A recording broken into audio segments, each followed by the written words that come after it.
Hi guys, Saransh here, and today we are going to start a new series on Yourpedia, which would be about higher degree courses in foreign universities, the MS and PhD courses in foreign universities, and I'm going to tell you about every aspect of these courses, which would be admission process, selection criteria, selection of universities, how to shortlist those universities, what would be the steps, and what are the career choices which you would have after MS or PhD from a foreign university, and everything related to that I'll be covering in this series of videos.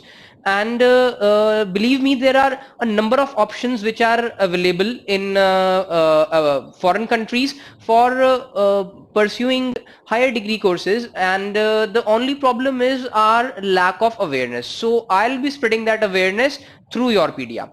So let us start by what are the best career options for engineers especially. The best career options for engineers are the MS and PhD courses, which we don't generally think about while studying in India, and they are best because for going abroad and pursuing a career there, you would definitely require a higher education degree like a master's or a PhD. So these are the best courses for engineers.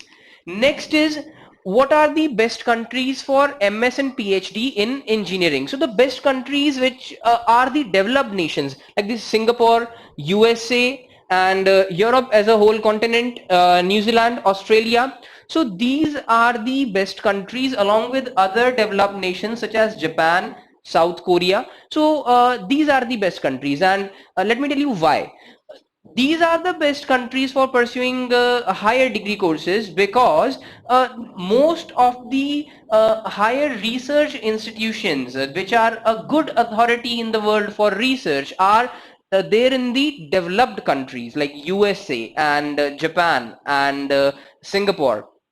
So the most of the research institutions are there, and uh, these universities which provide masters and PhD there can kickstart your career in a foreign country, and that is because and that is why the more than 50% of the students which are studying a masters or PhD in a foreign country are international students, and a great chunk of Indian students also study there. And so the next thing which we are going to talk about is especially why USA is one of the best. USA is one of the best countries for higher education because of all the institutions which offer a very good research environment for students. Almost 75% of them are in USA, and that is the main reason they attract the most intelligent brain from all over the world. That is why USA is one of the best countries for pursuing higher education, and universities like MIT and Harvard and Stanford. So these are the big names when it comes to research. So that is why USA is one of the best countries in which you can pursue your higher education. And also because of the language which is used there is English, as we all know. So we are given the English education in India from the very beginning of our education, like from the first standard or maybe from even KG. So that is why we are so well versed in English. If you want to go somewhere else in Europe maybe or in Japan, you would need if suppose if you want to go to Germany, so you would need German language as a requirement. Suppose if you want to go to Japan, you would need Japanese language. But in USA that is not the scenario. You would only require English, and and because of the international exposure as well there, you would meet Israeli students, you would meet German students, you would meet students from UK, students from Australia, and everywhere else in the world. So that would create an international environment for you to grow. Next thing is, what is the difference between pursuing a master's degree from India and from USA? So talking about India, what we see here is the brand value of the university, like universities like IIT Bombay or IISc Bangalore. What we see is the brand value, and we generally in India don't consider what research are we going to pursue after we get into these prestigious institutions. But in USA, the approach for selection of university in order to pursue a higher degree is completely different.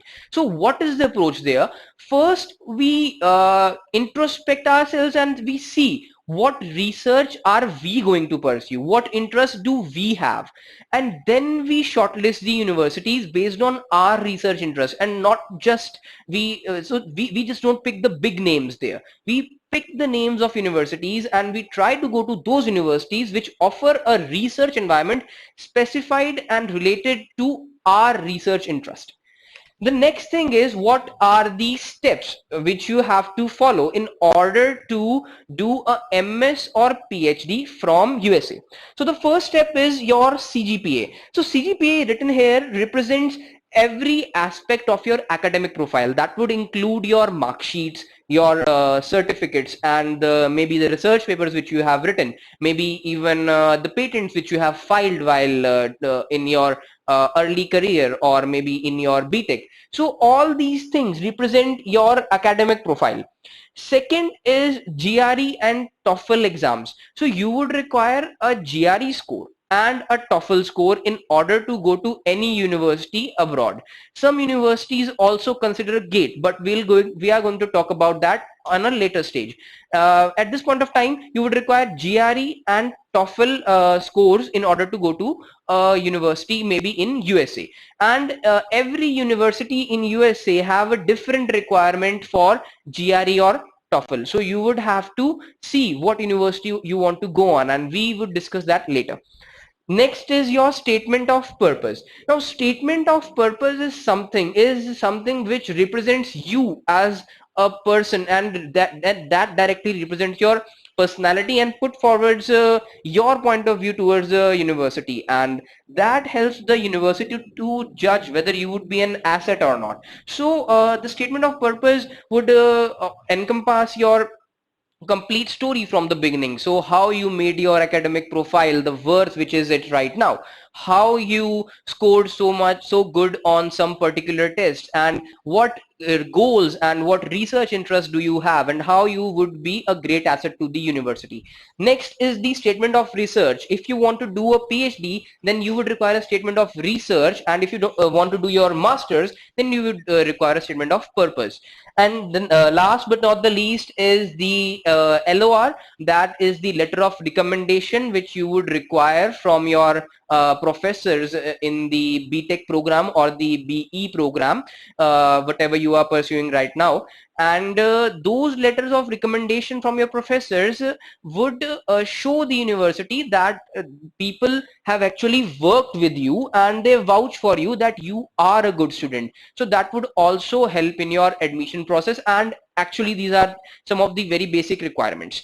And this is the path which would lead you to very good institutions such as Stanford or MIT, which are going to push forward your career in a foreign country.